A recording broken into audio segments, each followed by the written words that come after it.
ॐ अज्ञानतिमिरन्धस्य ज्ञानाञ्जनशलाखया चक्षुरुन्मिलितं येन तस्मै श्रीगुरुवे नमः। नमो ॐ विष्णुपदाय कृष्णप्रेष्ठाय भूतले श्रीमते भक्तिवेदान्तस्वामिनिति नामिने। नमस्ते सरस्वती देवे गौरवाणी प्रचारिणे निर्विशेषा शून्यवादी पाश्चात्यदेशतारिणे। जय श्री कृष्ण चैतन्य प्रभु नित्यानंद श्री अद्वैत गदाधर श्रीवासदि गौरभक्तवृंद। हरे कृष्णा कृष्ण कृष्णा हरे हरे, हरे राम राम राम हरे हरे, हरे कृष्णा। तो नारद जी हर्यश्वों को बड़ा महत्वपूर्ण आध्यात्मिक पाठ समझाने के बाद और उनका जीवन पूर्ण रूप से सफल बनाने के बाद वहां से चले गए। वहां से जाने के पश्चात नारद जी जो हैं हर्यश्वों के पिता दक्ष के पास पहुंचते हैं और उनको ये संदेश सुनाते हैं कि किस प्रकार से उनके पुत्र जो हैं उन्होंने अपने नारद जी जो उनके गुरु थे उनके कहने पर अपने भौतिक जीवन में प्रवेश नहीं किया, अपितु आध्यात्मिक जीवन की तरफ उन्होंने प्रगति की। तो दक्ष ने जब ये सुना नारद जी से तो दक्ष जो है विलाप करने लगे। देखिए ये अंतर होता है। अगर कोई व्यक्ति आध्यात्मिक जीवन में जिसने प्रगति की है वो तो ये संदेश सुनकर के खुश होगा कि मैंने जो संतान पैदा की थी उनको जीवन की सफलता मिल गई है, वो भगवत धाम वापस चले गए हैं। ये सुनकर को कौन पिता है कौन माता है जो खुश नहीं होगा। लेकिन दक्ष जो है वो विलाप कर रहे हैं, क्योंकि भौतिक संसार में लोग खुद भौतिकतावाद में लगना चाहते हैं, अपनी संतानों को भी भौतिक कार्यों में मात्र लगाना चाहते हैं। धर्म अर्थ काम केवल इन कार्यों में, ठीक है थोड़ा धर्म करो, बाद में अर्थ धन दौलत अर्जित करो, पैसा कमाओ और अनेकों प्रकार की काम वासनाएं पूरी करो। तो ये भौतिकतावाद में डूबा हुआ जीवन है।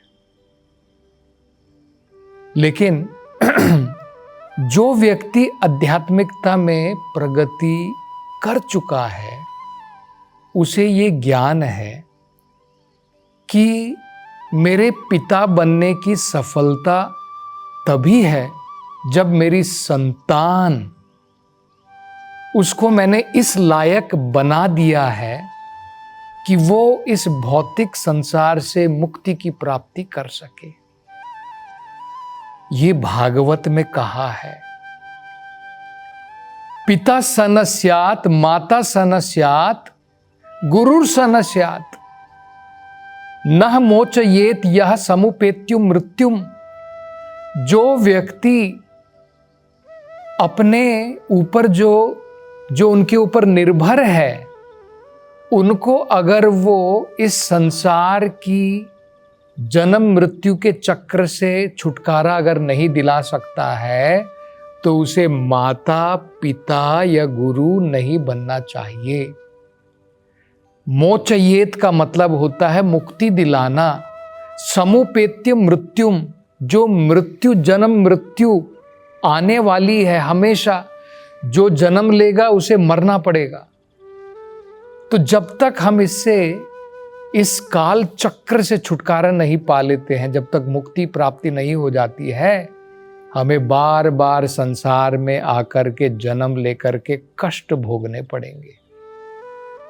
तो मनुष्य जीवन का सबसे महत्वपूर्ण सफलता, सबसे महत्वपूर्ण लक्ष्य यही होना चाहिए कि आध्यात्मिक प्रगति के द्वारा किस प्रकार से सारी समस्याओं का मैं हल कर सकूं। तो ये बड़ी महत्वपूर्ण बात हम देख सकते हैं कि दक्ष में ये लक्षण नहीं थे, क्योंकि उनको आध्यात्मिक प्रगति, आध्यात्मिक मैच्योरिटी अभी नहीं आई थी। तो इसलिए खुश होने की जगह पर दक्ष जो है अपने पुत्रों के लिए विलाप कर रहे हैं, क्योंकि दक्ष ने तो अपने पुत्रों को आज्ञा दी थी, तुम जाओ और प्रजा का सृजन करो, प्रजा बढ़ाओ, घरेलू जीवन में प्रवेश करके प्रजा का सृजन करो। इसके लिए ही हर्यश्वा जो है उस पवित्र स्थान पर गए थे, वहां पर घोर तपस्या की, भगवान की आराधना की, अपना जीवन, अपना अस्तित्व, अपना मन शुद्ध किया, और नारद जी के संदेशों को सुन करके उन्होंने ये निश्चय किया कि हमें प्रजापति बन करके गृहस्थ जीवन में जा करके अनेकों प्रकार के सांसारिक बंधनों में फंसने की कोई जरूरत नहीं है, क्योंकि मनुष्य जीवन का सबसे महत्वपूर्ण लक्ष्य भगवत प्राप्ति है। तो इसलिए उन्होंने उस प्रकार का कार्य किया। तो जब ब्रह्मा जी ने देखा कि दक्ष जो है इस प्रकार से विलाप कर रहे हैं, तो ब्रह्मा जी ने अनेकों प्रकार से दक्ष को समझाया। ब्रह्मा जी के समझाने के बाद में दक्ष ने जो है अपना विलाप बंद किया और दोबारा एक बार अपनी पत्नी के द्वारा 1000 पुत्रों की प्राप्ति की। तो हम ये देख सकते हैं कि सही में वो दक्ष है। दक्ष का मतलब होता है एक्सपर्ट, जो किसी कार्य में एक्सपर्ट होता है। यहां पर हम देख सकते हैं कि दक्ष जो है गृहस्थ जीवन में प्रजा सृजन करने में, संतानों की उत्पत्ति करने में बहुत एक्सपर्ट हैं। पहले 10,000 बच्चे पैदा किए और अब जो है 1,000 जो है संतान की उन्होंने प्राप्ति की। इसी प्रकार से जहां पर हम देख सकते हैं कि एक तरफ दक्ष जो है भौतिक कार्यों में कुशल हैं, एक्सपर्ट हैं, वहीं नारद जी जैसे महान संत, महान भक्त जो हैं, वो लोगों को इस भौतिक संसार में मुक्त कराने में कुशल है, एक्सपर्ट है। तो दक्ष संतान पैदा करने में बहुत कुशल है, और नारद जी जो भी लोग हैं इस भौतिक संसार में, उनको आध्यात्मिक संदेश सुना करके इस भौतिक संसार से मुक्त कराने में अत्यंत कुशल है। तो क्या हुआ, ये जो दक्ष के अब दूसरा जो उनका ग्रुप था, अभी उनकी संतान का, पहले 10,000 थे, उनका नाम था हर्यश्वा। अब ये जो 1,000 हैं, इनका नाम था शैलस्वा। तो इनको भी दक्ष ने जो है आदेश दिया कि तुम भी अपने भाई जो हर्यश्वास थे उनकी भांति तपस्या करने के लिए जाओ, तपस्या करके अपने जीवन को शुद्ध करो और बाद में घरेलू जीवन में प्रवेश करके तुम भी प्रजा का सृजन करो, प्रजा बढ़ाओ। तो इस प्रकार से उनको भी ये आदेश दिया। तो ये जो 1,000 पुत्र थे, अपने बड़े ज्येष्ठ भाइयों की भांति ये भी नारायण सरस गए। नारायण सरस जो पवित्र स्थान है, वहां पर दिन प्रतिदिन वो पवित्र जल में स्नान करते, अपनी दैनिक क्रियाक्रम समाप्त करते और मंत्रों के उच्चारण के साथ भगवान की आराधना करते और अनेकों प्रकार की घोर तपस्याएं भी इन 1,000 दक्ष के पुत्रों ने वहां पर प्रारंभ की। कौन से मंत्र का वो जप करते थे वो भागवत में दिया है। देखिए, ओम नमो नारायणाय पुरुषाय महात्मने विशुद्ध सत्वधिष्णाय महाहंसाय धीमहि। तो इस मंत्र के उच्चारण के द्वारा वो भगवान की स्तुति करते थे। तो यहां पर हम देख सकते हैं, ये जो सवलश्वस थे, अपने भाइयों की भांति इन्होंने भी घोर तपस्या की। आध्यात्मिक जीवन के लिए 2 चीजें बहुत जरूरी हैं, तपस्या और भगवान की आराधना। तो कलयुग में भगवान ने हम सबके लिए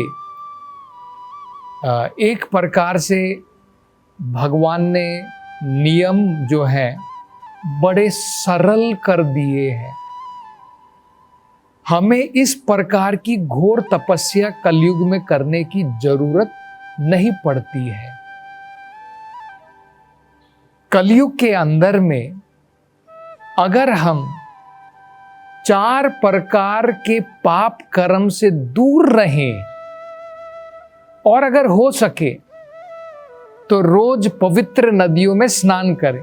अगर आप वृंदावन में रहते हैं, मथुरा में रहते हैं, या फिर हरिद्वार में रहते हैं, ऋषिकेश में रहते हैं, या अगर आप मायापुर नवदीप धाम में रहते हैं जहां पर गंगा नदी बहती है, तो हम दिन प्रतिदिन पवित्र नदी में स्नान कर सकते हैं। और अगर वो संभव नहीं है तो भी कोई बात नहीं है, सवेरे उठ करके स्नान करके हम भगवान के मंत्र का जप कर सकते हैं। ये जो 16 अक्षर हैं हरे कृष्णा महामंत्र के, ये कलि संतरण उपनिषद में दिया गया है। ये मंत्र हरे कृष्णा कृष्ण कृष्ण हरे हरे, हरे राम राम राम हरे हरे, इति षोडशक नाम कलि कल्मष नाशनम। कोई भी व्यक्ति कलयुग में इन 16 अक्षरों का निरंतर जो जप करता है, कलयुग के सारे कल्मशों का विनाश हो जाता है। तो इतनी हम तपस्या तो कर सकते हैं। ये जो उनके भाई हर्यश्वों ने की, जो सवलश्वों ने की, उस प्रकार की तपस्या तो हमारे बस की बात नहीं है। उन्होंने तो बड़ी कठोर, बड़ी घोर तपस्या उन्होंने अपने जीवन में अपनाई। तो कलयुग के अंदर में सरल तपस्या तो कम से कम हम कर सकते हैं कि 4 जो नियम बताए गए हैं, 4 जो पाप कर्म होते हैं, उनसे हमें दूर रहना है और हरे कृष्ण महामंत्र का हमें रेगुलरली दिन प्रतिदिन जो है भगवान के नाम का जप करना चाहिए। तो इस प्रकार से वो भगवान की तपस्या में लीन थे और उसके द्वारा अपना जीवन उन्होंने शुद्ध किया। जब दोबारा नारद जी को पता चला कि दक्ष के जो 1000 पुत्र हैं सवलश्वा, वो भी यहां पर नारायण सरस में आए हैं घोर तपस्या करके और भगवान के नाम का उच्चारण करके। तो वो मंत्र हमने देखा था, ओम नमो नारायणाय पुरुषाय महात्मने विशुद्ध सत्व धिषणाय महाहंसाय धीमहि। ये भगवान की महिमा का गान है इस मंत्र में। ओम नमो नारायणाय, नारायण भगवान को वो प्रणाम कर रहे हैं। पुरुषाय महात्मने, वो कहते हैं कि आप सभी पुरुषों में सबसे महान पुरुष हैं। विशुद्ध सत्व धिषणाया, आपके ऊपर रजोगुण तमोगुण का सत्वगुण का कोई प्रभाव नहीं होता है। आप हमेशा विशुद्ध सत्व में रहते हैं।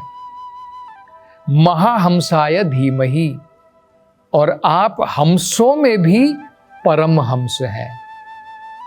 तो जब नारद जी को पता चला कि उनके भाई शवलश्वा भी यहां पर आए हैं, तो जिस प्रकार से वो हर्यश्वा के पास में गए थे और उनको बड़े महत्वपूर्ण संदेश उन्होंने सुनाए थे, अब नारद जी इन सवलश्वों को भी बड़े महत्वपूर्ण संदेश सुनाने वाले हैं। तो नारद जी अब उनसे क्या कहेंगे, इसकी चर्चा हम अगली कथा में करेंगे। हरे कृष्णा।